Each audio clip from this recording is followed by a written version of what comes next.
Hello, नमस्कार, आदाब, सत श्री अकाल और अस्सलाम वालेकुम। मैं हूं मोहम्मद अहमद काजमी, लेकर आया हूं आपका पसंदीदा कार्यक्रम आपके रूबरू। जिस तरह से मीडिया स्टार वर्ल्ड लगातार आपको इसराइल फिलिस्तीन की कवरेज मुसलसल अपडेट कर रहा है और उसके साथ साथ कुछ जानकार लोगों से मुलाकातें करा रहा है। कुछ लोगों का कहना है कि ये बहुत ही गैर मामूली काम होता रहा है और मुसलसल अपडेट से लोगों को एक तरह से जो प्रोपेगेंडा है उससे बचने का भी एक रास्ता कम से कम हमने कोशिश की है उस तरफ चलने की।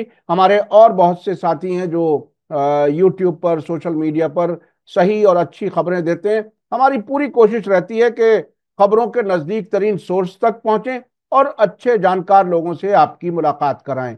इस वक्त जो हालात हैं वो डोनाल्ड ट्रंप ने गाजा पर टेक ओवर करने की बात कही। उसके बाद हालांकि उन्होंने ये कह दिया कि जंग के बाद इसराइल अमेरिका को ये हैंड ओवर करेगा और हमारे फौजी नहीं जाएंगे। लेकिन एक अजीब बेचैनी है, तकरीबन 16 महीने की जंग, उसके बाद जंगबंदी और जंगबंदी के साथ साथ लोगों का अपने घरों के मलबों तक पहुंचना, ये बहुत ही गैरमामूली वाकया है। आने वाले वक्त में तारीख इसको मैं समझता हूं बहुत ही सही तरीके से, अच्छे तरीके से पेश करेगी। आज हम बात कर रहे हैं बहुत ही सीनियर, जाने माने एक्सपर्ट ए के पाशा, डॉक्टर ए के पाशा, आफताब कमाल पाशा साहब, जो जेएनयू में डायरेक्टर थे गल्फ स्टडीज प्रोग्राम के, centre for West Asian studies JNU.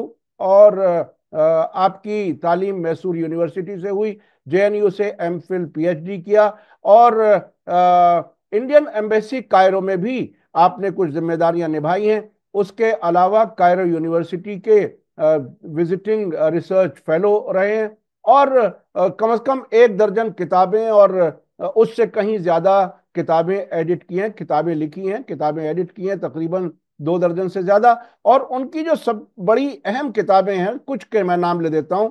India and West Asia, continuity and change, Arab Israel peace process, Egypt in a changing world, Iraq sanctions and wars, India Iran and GCC states strategy and foreign policy. बहुत सी किताबें आपने लिखी हैं। पिछले दिनों, कुछ महीने पहले, हमने उनसे अमेरिका में जब वो थे वहां से बात की थी। आज एक बार फिर हम बात कर रहे हैं। वो इस वक्त दिल्ली के नजदीक गुड़गांव में है। और पाशा साहब की तरफ सीधे चलते हैं। ए के पाशा साहब, वेलकम है आपका। मीडिया स्टार वर्ल्ड को आपने वक्त दिया, उसके लिए बहुत बहुत शुक्रिया।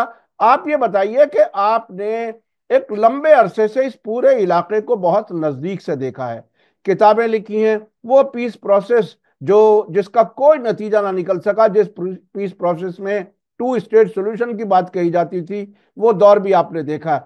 अब ट्रंप जिस ब्लंट तरीके से उन्होंने कह दिया कि गाजा पर हम टेक ओवर करेंगे और उस पर रिवियरा बनाएंगे, आपको ये सब सुन करके, देख करके कैसा लग रहा है? जी, शुक्रिया मुझे आमंत्रित करने के लिए आपके चैनल पे दोबारा।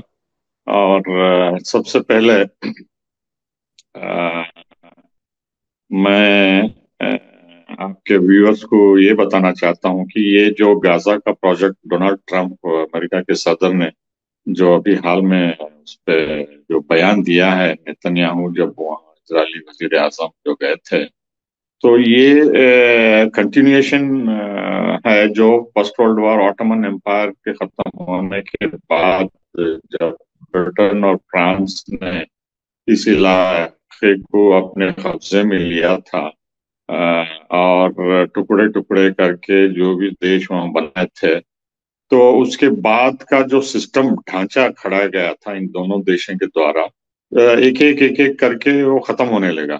एक तो जब इसराइल बना 48 में, उसके बाद पूरे अरब देश अपने नाराजगी जाहिर की और जंग हुई। 56 में सुएज वॉर हुआ, जिसमें ब्रिटेन और फ्रांस दोबारा सुएज कैनाल को कब्जा करने की कोशिश की और उनको शिकस्त मिली। और उसके बाद हालांकि 67 की जंग में इसराइल ने बाकी का फलस्तीन का हिस्सा अपने कब्जे में ले लिया, लेकिन 73 में मिस्र ने इसराइल को हरा के पीस प्रोसेस के जरिए भी सदात ने वापस ले लिया सिनाई। और उसके बाद लगातार कोशिश रही है कि फलस्तीन का जो बाकी हिस्सा है उसको इसराइल के कब्जे में रखे। लेकिन पहला इंतफादा जो 87 में हुआ और दूसरा 2000 में, इससे और हमास और हिजबुल्लाह का जो जन्म हुआ गाजा में और लेबनान में, तो इजरायली जारहियत के खिलाफ हुआ। तो ये अभी जारी है। और अभी 15 महीनों से ज्यादा जो जारहियत उन्होंने इसराइल ने की अमेरिका के सपोर्ट पे और बलबूते पे, हमास को हरा नहीं पाए अभी तक। और उनके बंदी जो थे सिर्फ नेगोशिएशन से, डिप्लोमेसी से, इंटरनेशनल मीडिएशन से उनको वापस मिले कुछ। और अभी तक जो भी उन्होंने लेबनान में किया है उसके जरिए से उनका जो एजेंडा था कि लेबनान और इसराइल के साथ पीस मुआहदा कराना, जैसा मिस्र और उर्दन के साथ हुआ और ऑस्लो अग्रीमेंट के साथ, वो होने वाला नहीं है, क्योंकि हिजबुल्लाह लगातार उसकी अपोजिशन करता आ रहा है। हालांकि हिजबुल्लाह का जो सपोर्ट लिंक था सीरिया के जरिए ईरान के द्वारा, वो कमजोर हुआ है। लेकिन ईरान लगातार हिजबुल्लाह को और दूसरे अपने एक्सिस ऑफ रेसिस्टेंस सपोर्टर्स को करता आ रहा है। तो ये जो शिकस्त इसराइल अमेरिका के लगातार और नाटो के लगातार सपोर्ट के बावजूद हमास को हरा नहीं पाया, और इस फलस्तीनियों को वहां से, गाजा से भगा नहीं पाए, सिनाई में या वेस्ट बैंक में। और जो नॉर्दर्न गाजा पूरा निस्तो नाबूद कर दिए थे, जहां वहां रहने की रिहाइशगाह एक भी बाकी नहीं है, ना मार्केट है, ना हॉस्पिटल है, ना स्कूल है, ना रोड है, ना कुछ इंफ्रास्ट्रक्चर है। लेकिन फिर भी वहाँ ये 1 मिलियन या 10 लाख से ज्यादा लोग वहाँ चले गए हैं। वहां अपने कैंप, डेरे डाल के बैठे हैं कि ये हमारी जमीन है और हम हरगिज यहाँ से नहीं हटेंगे। हालांकि वहाँ पीने का पानी की किल्लत है, खाने के लिए वहाँ कुछ मिल नहीं रहा है, और बहुत मुश्किलों से, बहुत कठिनाइयों से वहाँ लोग हैं। लेकिन फिर भी उनका हौसला देखिए कि वो वहां से छोड़ के नहीं जाना चाहते। तो ये बहुत चौंकाने वाली बात है इसराइल को, अमेरिका को और पूरे वेस्टर्न यूरोप को, जो ब्रिटेन, फ्रांस वगैरह हैं, कि ये इतने कुचलने के बावजूद भी फलस्तीनी जो है डटे हैं और लड़ने के लिए तैयार हैं, और कुर्बानी देने के लिए तैयार हैं। तो इस बैकग्राउंड को देखते हुए, और दूसरी तरफ ईरान का जो मिलिट्री कैपेबिलिटी है और उनके अलायंस जो चीन और रूस के साथ हैं और दूसरे मुल्कों के साथ हैं, उसको मद्देनजर रखते हुए, और ईरान के बाकायदा सपोर्ट को, जो पॉपुलर मोबिलाइजेशन फोर्सेस हैं इराक में, और हुती को और हिजबुल्लाह को, उनका सपोर्ट जारी है। और इसको भी जो है खत्म करने की ये पहली साजिश है। और आप जानते हैं कि ट्रंप जब ये बयान दे रहे थे गाजा के पर, तो लगता था कि नेतन्याहू चौंक गए हैं ये सुन के। लेकिन वो सब ड्रामेबाजी थी। ये सब तैयारी करके वहाँ दुनिया के सामने दोनों प्राइम मिनिस्टर और प्रेसिडेंट प्रेस कॉन्फ्रेंस से एड्रेस कर रहे थे। और इसमें जो है, जो मिली भगत के जो देश हैं, मेरा इशारा है सऊदी अरब, इमारात और कतर की तरफ। क्योंकि ट्रंप जो है वो एक रियल एस्टेट एजेंट है, और उसकी कंपनी पिछले 25-30 सालों से कुछ खास फायदा, प्रॉफिट नहीं हुआ है। ये अलग बात है कि वो इनकम टैक्स डिक्लेयर करने से अभी तक मना कर रहा है। तो वो $1 भी जो है गाजा में खर्च करने के लिए तैयार नहीं है। तो सवाल उठता है कि कौन वहां रिबिल्ड करेंगे, कौन वहां पैसा लगाएंगे। ये सऊदी अरेबिया, कतार और यूएई के अलावा और कौन नहीं करेंगे? कोई नहीं करेंगे। तो ये तीनों अरब देश मिलके आश्वासन मेरे ख्याल से दिए हैं इसराइल को और अमेरिका को कि हम आपकी मदद करेंगे।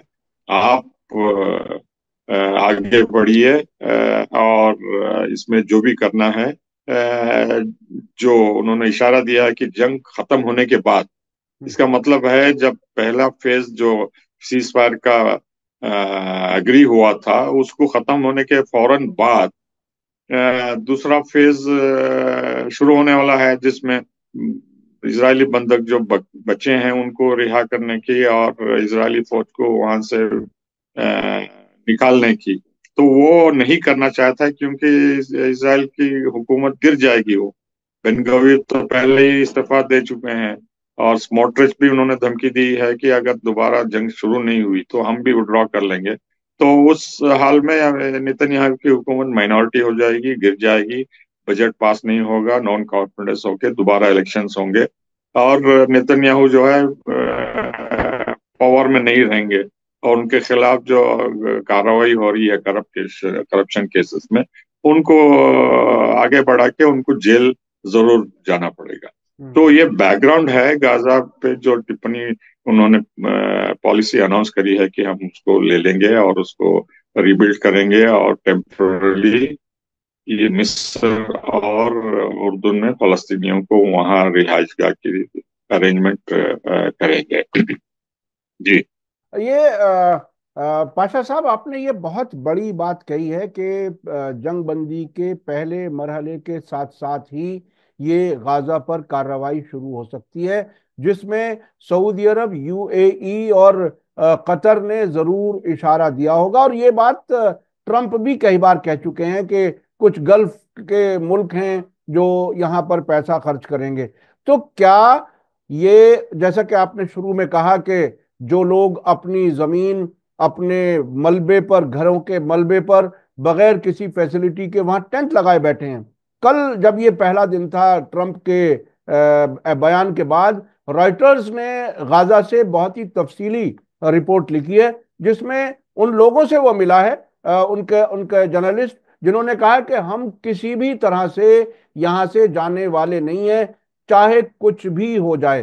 तो जब ऐसी हालत है, तो क्या फिर और जंग बढ़ेगी? क्योंकि ये जो अरब ममालिक हैं जिनके नाम आपने लिए, वो कोई अपनी फौज नहीं भेज सकते, उनकी फौज कोई है भी नहीं उस तरह से प्रैक्टिकल। किस तरह से ट्रंप का ये प्लान, इसराइल का ये प्लान कैसे आगे बढ़ सकता है? क्या वाकई बढ़ सकता है, या ये एक बार फिर मामले को उलझाने की कोशिश है? जी, मेरे ख्याल से मामला और गंभीर होगा, और इसी डर में ये दोनों देश नया प्लान बनाए हैं, क्योंकि पिछले 15-16 महीने में अगर आप आंकड़े सभी सोर्सेस से देखें, तो 600 से 800 से लेके 1000 तक इजरायली फौजी गाजा में मरे हैं, हम्म, वफात हुए हैं, हम्म, और कम से कम 3500 जख्मी हुए हैं गंभीर तरह से, हम्म, जिनके टांगे टूटे हैं और जो आंख से माजूर हो गए हैं, और कई माजूरियत से हॉस्पिटल में पड़े हैं, और कम से कम 50,000 जो है मेंटली अनस्टेबल हो गए हैं। वो रात को सो नहीं पा रहे हैं और डर के खौफ के मारे वो चीख चीख के चिल्ला के उठ रहे हैं, और उनको मेंटल ट्रीटमेंट दिया जा रहा है। तो ये बहुत बड़ा सोशल प्रॉब्लम हो गया है इजराइल में, कि हम्म, इतने बड़े पैमाने पे हमारे सिपाही जो है अपाहिज हो गए हैं, और सोशल प्रॉब्लम हो गया है। और वहां से मैं 2-3 साइकाट्रिस्ट से मैं बात किया, तो वो कह रहे हैं कि सिर्फ वो फौजी नहीं आ रहा है, उनके माँ बाप और बीवी बच्चे भी आ रहे हैं, कि ये रात भर चीखता है, चिल्लाता है, और हमें कुछ सोने के लिए चैन नहीं है, पूरी हम्म, फैमिली अफेक्टेड है। तो हम्म, चूंकि ये रिजर्विस्ट थे, वहां जाके लड़ रहे थे, और चूंकि उनकी नौकरियां थी जो छोड़ के वहां फौज में भर्ती हुए थे जंग लड़ने के लिए, तो ये बड़ा सोशल प्रॉब्लम हो गया। हम्म, और उसके साथ साथ इकोनॉमिक प्रॉब्लम भी हो गया, क्योंकि अब इसराइल की इकोनॉमी जो है 25% घट गई है पिछले 15 महीनों, हम्म, 25%, जो कि बहुत बड़ा आंकड़ा होता है। और जिस खसारे से वो गुजर रहे हैं 15 महीने की जंग से, उनके एक्सपोर्ट्स ठप हो गए हैं और इंपोर्ट्स बढ़ गए हैं। और जिस तरीके से इकोनॉमिक प्रॉब्लम्स उनके सामने खड़े हैं, वो शायद इसराइल की हिस्ट्री में इतने कम अरसे में नहीं हुए थे। तो इकोनॉमिकली, इक्तसादी तौर पे इसराइल जो है टूट चुका है। सिर्फ अमेरिका के सपोर्ट से और जूइश ग्रुप जो पूरे दुनिया में मोबिलाइज कर रहे हैं, उनके भरोसे पे है। और कम से कम 2.5 लाख यहूदी जो है इसराइल छोड़ के परमानेंटली चले गए हैं। वो किसी भी हालत में वापस नहीं आना चाहते, America, Canada, Europe, Australia, New Zealand वगैरह वगैरह। तो इकोनॉमिक स्थिति जो है काफी इसराइल मुश्किल से गुजर रहा है।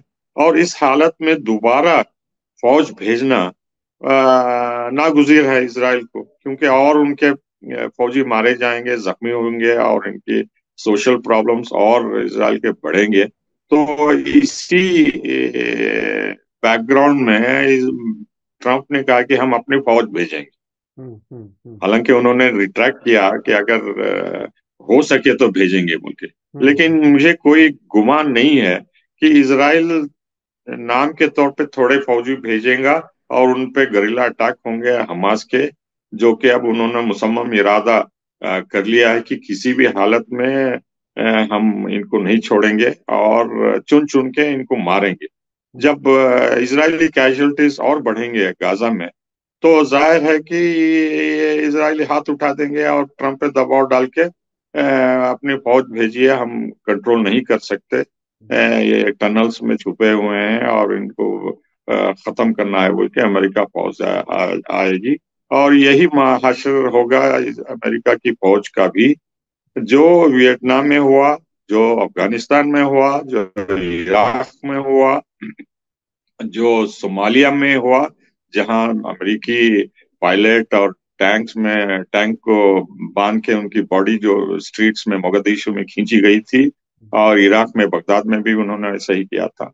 तो इस तरह से जलील होना पड़ेगा अमेरिका को गाजा में, और लंबी चौड़ी ये गरिल्ला वॉर होगी। और हालांकि उनके पास, हमास के पास टैंक नहीं है और हेलीकॉप्टर्स नहीं है और प्लेन्स नहीं है, लेकिन उनका हौसला, उनका उनका जो मोराल है, काफी ऊंचा है, काफी महत्वपूर्ण रखता है इस सिलसिले में, क्योंकि ये उनकी स्ट्रगल फॉर लाइफ है।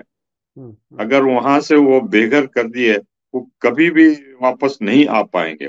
चाहे वो सिनाई में मल्टी स्टोरी फ्लैट बना के एयर कंडीशन भी घर बना के दें, या वेस्ट बैंक में निकाल के जॉर्डन में उनका अलग सा देश बना दिए, लेकिन फिर भी इनका जज्बा जो है अपनी जमीन को वापस जाने का बरकरार रहेगा, और वहां जाने की हर मुमकिन कोशिश करेंगे, जैसा उन्होंने 56 में किया, फिदाइन हमले करके 67 के बाद जॉर्डन से और लेबनान से 78 के बाद उन्होंने जो जारी रखी अपनी फिदाइन जंग वापस जाने की।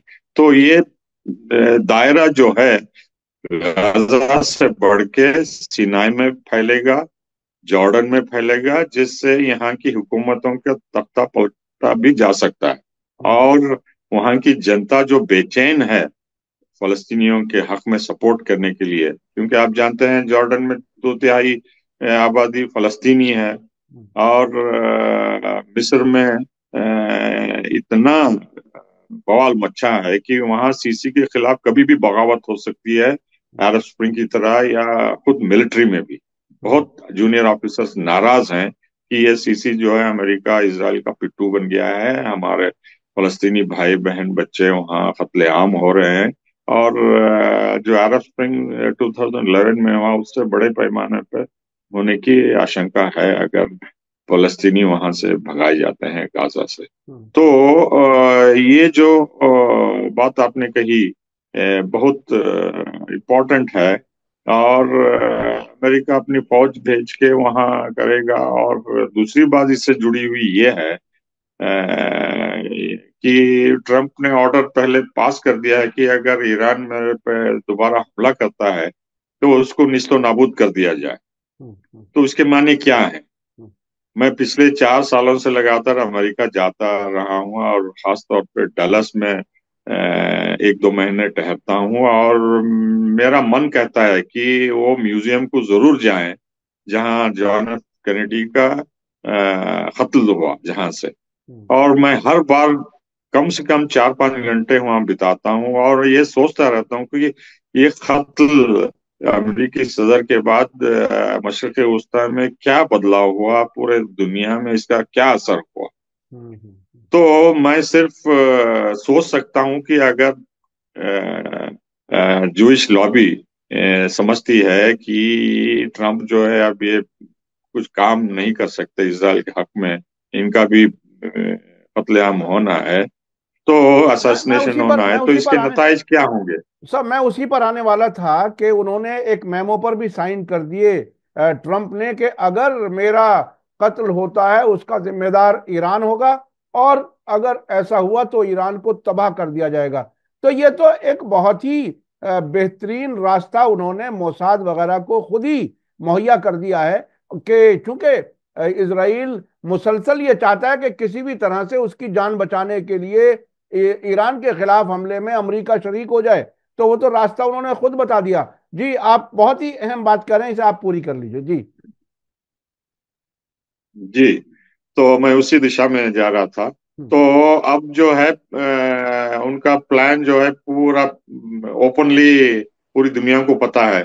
तो अब चूंकि ट्रम्प दोबारा री इलेक्शन के लिए खड़े नहीं हो सकते, इनका ये आखिरी टर्म है, तो जितनी देर हो सके, 2 साल 1 साल, तब तक उनको निचोड़ के जो भी करना है इजराइल अपना फायदा उठा लेगा।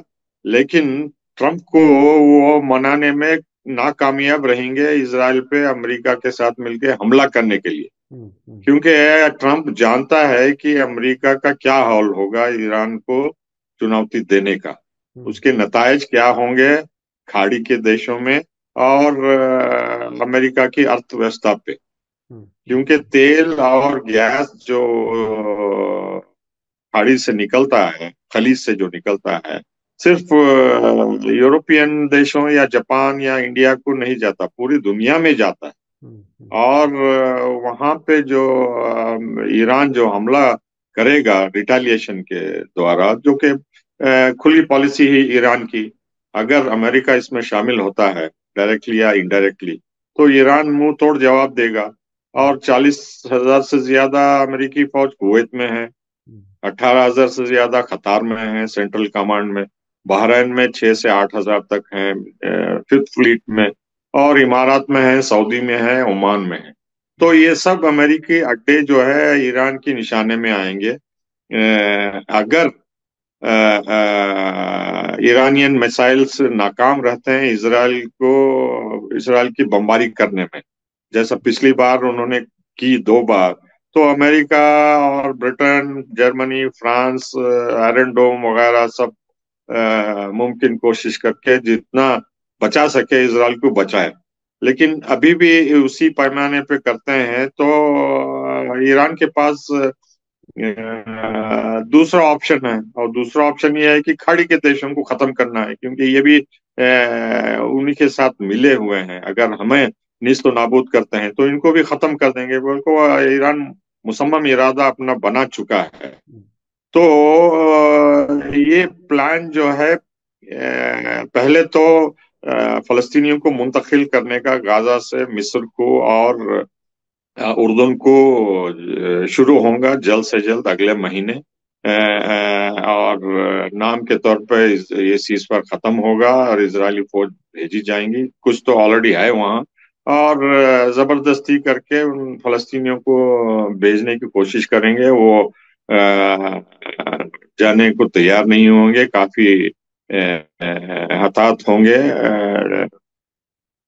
मैं तो आंकड़े नहीं दे सकता, लेकिन हजारों की तादाद में वो मारे जाएंगे, हम्म, खास तौर पे नॉर्दर्न इसराइल में, और जो नेजरिन कॉरिडोर में बनाए हैं वो तो 10 मिनट में बंद कर देंगे यहूदी है इजरायली फौज। हम्म, और जो वहाँ 10 लाख से ज्यादा फलस्तीनी हैं वो मौत के घाट उतार दिए जाएंगे हम्म, ज्यादातर। और जो बचे कुचे हैं भागने की कोशिश करेंगे यहाँ वहाँ।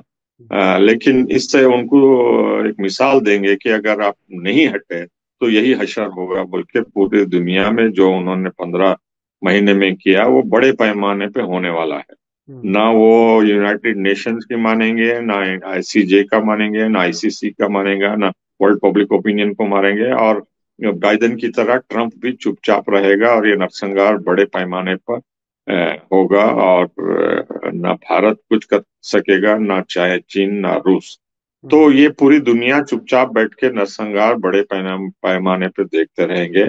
और ये दायरा जो है वहाँ वहाँ उस लपेट में मिस्र और उर्दून की हुकूमतों का तख्ता भी पलट सकती है।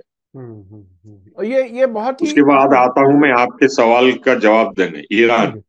तो अब जब ये फलस्तीनी गाजा मसला को वो समझते हैं कि हल कर चुके हैं फलस्तीनियों को भगा के, और अमेरिका वहां अपनी फौज भेजता है इस नरसंहार में शामिल होने के लिए, तो उनका ऑब्जेक्टिव हो गया। उसके बाद कौन बचता है? सिर्फ ईरान बचता है।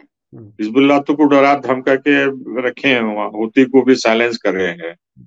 तो ईरान के साथ निपटना इतना आसान नहीं है इजराइल और अमेरिका। हम्म, हम्म, ये बहुत कड़ा जवाब दे सकता है ईरान अपनी मिलिट्री कैपेबिलिटी से।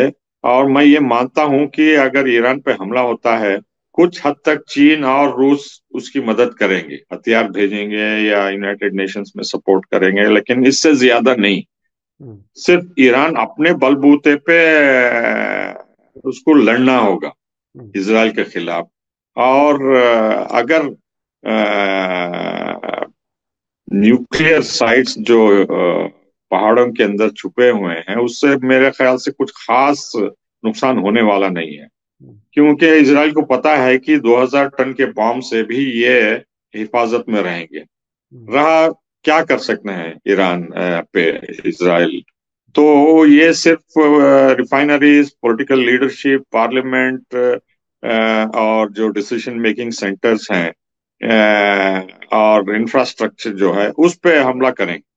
हम्म, जो बुशहर है उसको तो निशाना पहले बनाएंगे, क्योंकि वो ओपन है हम्म, समंदर की तरफ, हम्म, रशिया से जो बना हुआ है न्यूक्लियर रिएक्टर। लेकिन दूसरे रिएक्टर वो महफूज रहेंगे। हम्म, तो इंफ्रास्ट्रक्चर को क्रिपल करने का मतलब है गाजा में उन्होंने जो किया, ईरानियों को भी पानी से मोहताज, घरों से बेघर करके और अफरा तफरी फैलाने की कोशिश करेंगे। तो ईरान सेकंड ऑप्शन रख के खाड़ी के देशों को निशाना करेगा ये।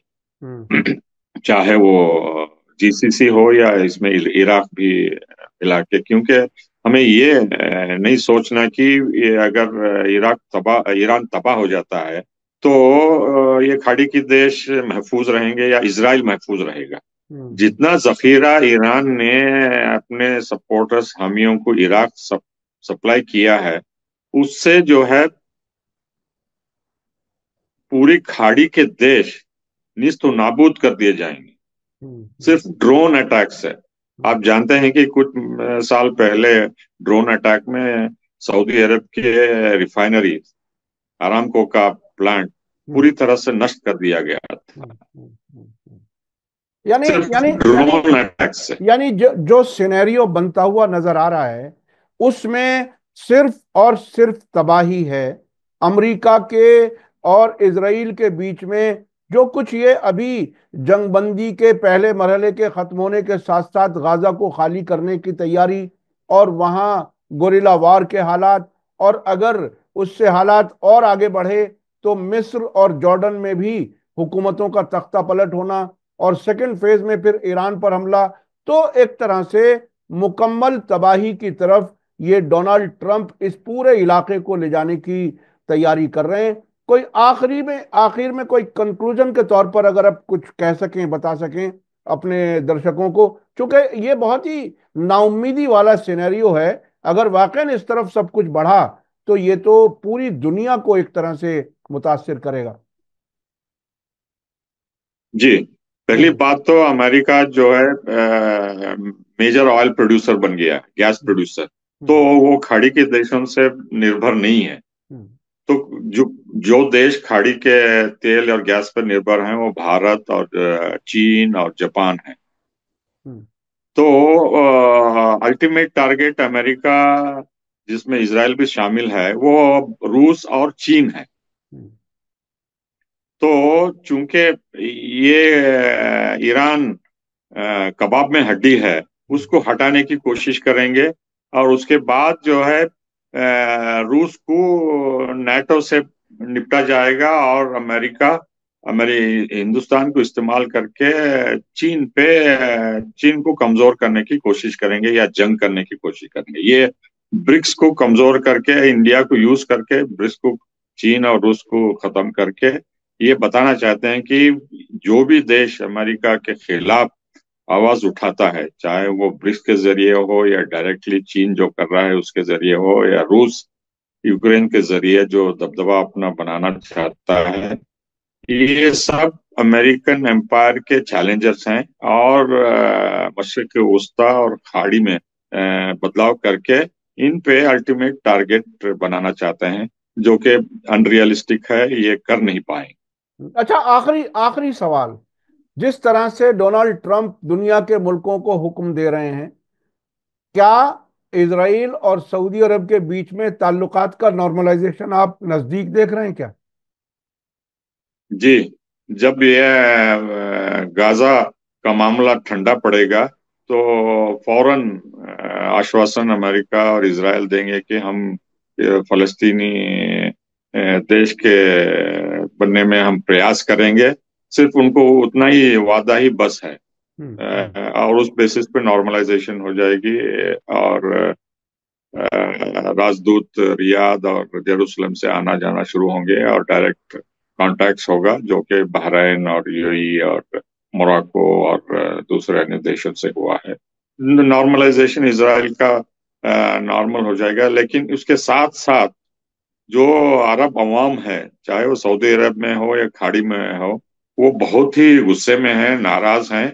और कहीं भी बगावत हो सकती है। हाउस ऑफ सऊद में भी हो सकती है, और दूसरे खाड़ी के देशों में सेकेंड अरब स्प्रिंग की तरह भी वहां भी हो सकता है। कहने का मतलब यह है कि जो इंग्लिश में टर्माइल बोलते हैं, जो अपहीवल बोलते हैं, उस तरह से जो है फलस्तीनी के मसले को लेके, और जो ये हुक्मरान कर रहे हैं, अरब हुक्मरान अमेरिका इसराइल के साथ दलाली, उनके खिलाफ भी जनता नाराज है, और काफी उथल पथल होने की संभावना है इस पूरे एरिया में। अगर ईरान इसमें शामिल हो जाता है खाड़ी के देशों में अटैक करने में, तो और मामला पेचीदा हो जाए। शायद वो उथल पुथल इसराइल को फिर सूट करेगी ग्रेटर इसराइल बनाने में। क्या आपको ऐसा लगता है? जी, वही उसी दिशा में जो है इसराइल आगे बढ़ रहा है, चाहे वो गाजा की तरफ हो या गोलान की जो बची कुची जमीन थी सीरिया से कब्जा करने की, या लेबनान से नहीं विड्रॉ करने की, उसी साजिश में है। और जैसे ही सऊदी इसराइल नॉर्मलाइजेशन होगा, वेस्ट बैंक को अपना इसराइल का हिस्सा बोल के मान लेगा, और ट्रंप भी जो है गोलान की तरह या ईस्ट जेरूसलम की तरह वो मान लेंगे कि इसराइल का यह हिस्सा है। ये ग्रेटर इसराइल की तरफ प्रोजेक्ट बनेगा। और जो नाइल टू यूफ्रेटिस जो प्रोजेक्ट है, उसका सेकेंड फेज इम्प्लीमेंटेशन होगा। जी जी जी जी, बहुत बहुत शुक्रिया, बहुत बहुत शुक्रिया। लेकिन क्या ऐसा होगा? क्या ईरान उन एक्सिस ऑफ रेजिस्टेंस के ग्रुप्स को मदद करके इस बीच में कोई इनका प्लान खराब करने में कामयाब होगा? क्या ग्रेटर इसराइल का रास्ता रोक सकेगा ईरान? ये आने वाले वक्त में इन सवालात के जवाब मिलेंगे। लेकिन अभी हालात बहुत ही गंभीर संजीदा हैं। अगर गाजा से फिलिस्तीनियों को निकाला गया तो उसके बाद इसराइल और अमेरिका के लिए रास्ता निस्बतन आसान हो जाएगा, अगर वो इसमें कामयाब हो जाते हैं। बहुत बहुत शुक्रिया ए के पाशा साहब, आपने हमें वक्त दिया। मैं अपने दर्शकों से बताना चाहूंगा कि इस गहराई से मालूमात, इतना लंबा तजर्बा, उस पूरे खित्ते में रहना, मिस्र को आपने बहुत नज़दीक से देखा, तमाम अरब मुल्कों में आप लेक्चर देते रहे हैं, और जितना एक्सपोजर दुनिया की पॉलिटिक्स को आप पाशा साहब का है, वो बहुत कम ऐसे लोग हैं जो इतनी मालूमात के साथ मिलते हैं। इसी के साथ मुझे दीजिए इजाजत। आखिर में ये वीडियो आपको कैसा लगा, कमेंट्स में जरूर अपना नजरिया, अपना कमेंट लिखें। और ज़्यादा से ज़्यादा लोगों तक इस वीडियो को शेयर करें। इसी के साथ मुझे दीजिए इजाज़त। धन्यवाद, शुक्रिया। जय भारत, जय हिंद। मीडिया स्टार वर्ल्ड के और वीडियो देखने के लिए हमारे चैनल को सब्सक्राइब करें और सीधे नोटिफिकेशन पाने के लिए बेल आइकन दबाएं। और अगर हमारी खबर सच्ची और अच्छी लगे तो अपने व्हाट्सएप, इंस्टाग्राम, फेसबुक और ट्विटर अकाउंट पर जरूर शेयर करें।